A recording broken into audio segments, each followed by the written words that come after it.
o fakir fukaraya, garip kurabaya bayramlarını heba ederek, hibe ederek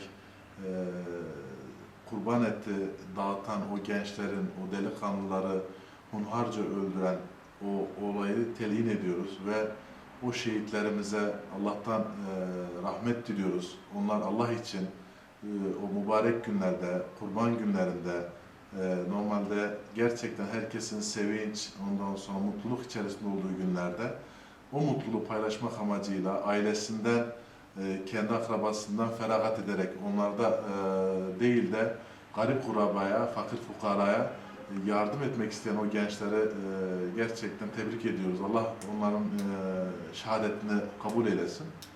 Tabii 6-7 Ekim olayları bir sonuçtur.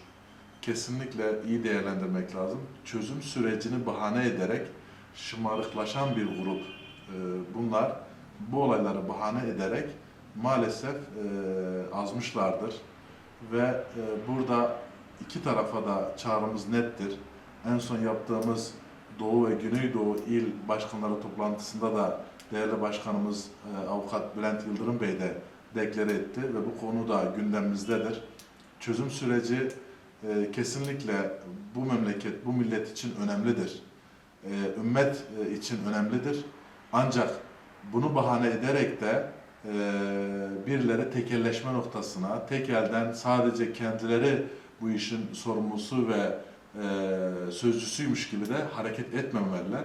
Burada özellikle hükümetin de buna altyapı hazırladı, sessiz kaldı. Çünkü biz malumunuz olduğu üzere sahada olan bir ekibiz. İHA İnsani Yardım Vakfı, Doğu ve Güneydoğu Anadolu illerinde de uzun zamandır sahada olan bir ekip. Ve bizim son 6-7 aydır özellikle hissettiğimiz İslami kimliklere, İslami şahsiyetlere, İslami yaşantıda olan kardeşlerimize ciddi bir baskı var. Bu maalesef kötü bir olaydır. Biz bunu kınıyoruz, lanetliyoruz. Ama burada hükümetin gerekli önlemi, tedbiri almadığı veya görmezden geldiği noktasında da izlenimlerimiz vardır. Bu vesileyle, sizlerin aracılığıyla birkaç nokta önemli. Bir, çözüm süreci bu ümmet için olmazsa olmazdır. Eğer ümmetin birliği ve beraberliğini düşünüyorsak, Kürtlerin ve Türklerin barışıyla bu söz konusu olacaktır. Aynen Selahaddin Eyyubi'nin ordusundaki Türkmenlerin vasıtasıyla Kudüs fethedilmiştir. Aynı şekilde Alparslan'ın ordusundaki Kürtler sayesinde Malazgirt zaferi elde edilmiştir. Yani bu iki savaşçı ve güçlü kavim birlik olursa ümmet tekrar bir araya gelecek. Bu vesileyle çözüm süreci önemlidir. Ancak çözüm sürecini bahane ederek şımarıklığa, tekele, tek bir sözcülüğe, bir ekibe söz hakkı verilecekse biz buna karşıyız. Çünkü Kürt milleti dinini, diyanetini seven bir millettir.